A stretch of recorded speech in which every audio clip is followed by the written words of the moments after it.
તો ઘણા બધા લોકોનો એક પ્રશ્ન રહેતો હોય છે જે વાળ વધારે ખરતા હોય છે રોજિંદા જીવનમાં. તો આજે આપણે એ ટોપિક લઈને આવીએ છીએ જેમાં હેર લોસની વિશેની વાત કરશું અને કેટલા સમયથી ખરે છે, કઈ રીતે ખરે છે અને શેના લીધે ખરે છે, તો ન્યુટ્રિશન ડિફિશિયન્સી છે કે નહીં, ને કદાચ ખરે છે તો કઈ રીતે તેની સારવાર કરવી તેના વિશે આપણે વાત કરીશું. Welcome back to my YouTube channel myself doctor Ashok R Sankhat. તો આપણે આજે વાત કરશું હેર લોસ. એટલે ઘણા બધા બે પ્રકારના હેર લોસ હોય, નોર્મલ હેર લોસ અને અબનોર્મલ હેર લોસ. નોર્મલ હેર લોસમાં કેવું હોય કે પર ડે 100 કરતાં ઓછા હેર ખરતા હોય, એટલે આપણે તેને નોર્મલ હેર લોસ કહીએ છીએ.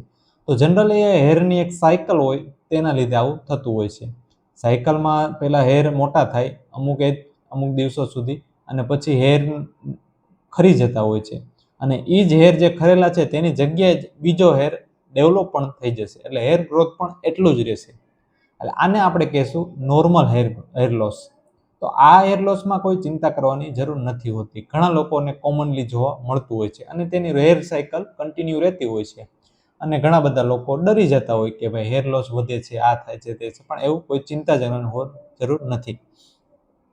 હવે બીજો પ્રકાર આવે છે અબનોર્મલ હેર લોસ. એટલે અબનોર્મલ હેર લોસ એટલે કે 100 કરતાં વધારે હેર લોસ થતા હોય છે પર ડે. તો આવી કોઈ પ્રશ્ન હોય તો આપણે થોડીક ચિંતા કરવી જોઈએ અને ધ્યાન દોરવું જોઈએ અને ડૉક્ટરની સલાહ લેવી જોઈએ. તો અબનોર્મલ હેર લોસનું શું કારણ છે તેના વિશે વાત કરીશું. તો અબનોર્મલ જે હેર લોસ થાય છે તો તેમાં 100 કરતાં વધારે હેર લોસ થાય તો ઘણીવાર તો માલ ન્યુટ્રિશન હોય, એટલે કે જે કંઈ પેશન્ટ હોય તે જમવાનું ઓછું લેતું હોય છે અને રોજિંદા જીવનમાં જે ન્યુટ્રિશન લેવું હોય તે ના લેતું હોય. અને બીજું કારણ છે ન્યુટ્રિશન ડિફિશિયન્સી, એટલે કે જે ન્યુટ્રિશન લેવું જોઈએ એ ન્યુટ્રિશન વાળને ના પૂરું પડતું હોય છે, તો એ એક કારણ હોય છે. પ્રોટીન ડિફિશિયન્સી, એટલે કે આપણા વાળ જે છે તે કેરાટીન નામના પ્રોટીનથી બનેલા હોય છે, અને ઘણીવાર પ્રોટીનની ડિફિશિયન્સી હોય, કેરાટીન પ્રોટીન ના મળતું હોય, તો એના લીધે પણ હેર લોસ રહેતું હોય છે. ત્રીજી વાત કરીએ આપણે vitamin deficiency. Vitamin deficiency example રીતે vitamin D deficiency, biotin deficiency, vitamin C deficiency. તો આ બધાને લીધે પણ હેર લોસ રહેતું હોય છે. હવે ઘણીવાર કોઈ ડિસીઝ પણ હોય છે, આ ઘણા લોકોને મેલ કે ફિમેલમાં કે કોઈ ડિસીઝ હોય, રોગ હોય, તો તેના કારણે પણ હેર ખરી જતા હોય છે.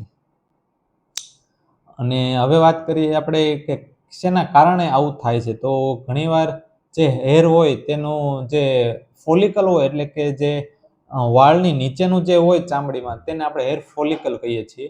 તો એ ફોલિકલ અગર વીક પડી જાય, વિટામિન ડી ડિફિશિયન્સીના લીધે હેર ફોલિકલ વીક પડી જતું હોય છે, તો તેના લીધે હેર ખરવા મળતા હોય છે. અને જે આયરન હોય છે આપણા બોડીમાં, તો તે ઓછું હોય તો તેના લીધે વાળ પતલા બનતા હોય છે. તો પતલા બને એટલે જલ્દી ખરવામાં કરતા હોય છે. ઘણીવાર ઘણા લોકોને સ્ટ્રેસને લીધે પણ આવું થતું હોય છે.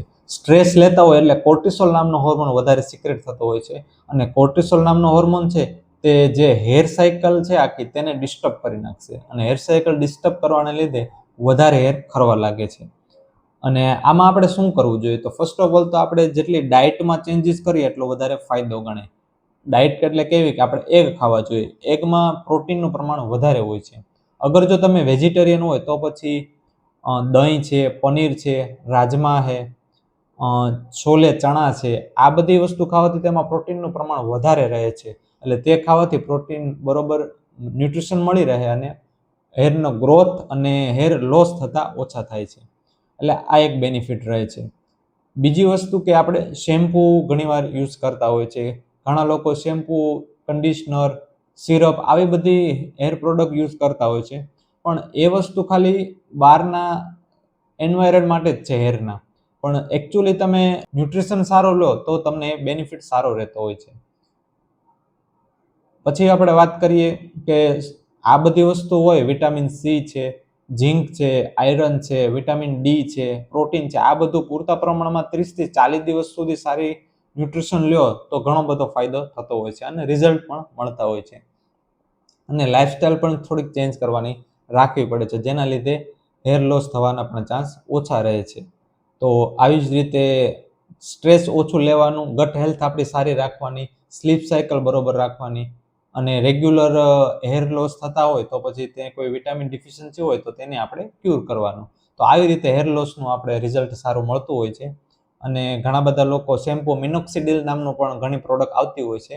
તે મિનોક્સિડિલ છે તે આપણા જે બ્લડ વેસલ હોય છે સ્કાલ્પની, તેમાં ડાયલેશન કરે છે અને વધારે ન્યુટ્રિશન પૂરું પડતું હોય છે, વધારે ન્યુટ્રિશન ડિલિવર થતું હોય છે આપણા હેરને.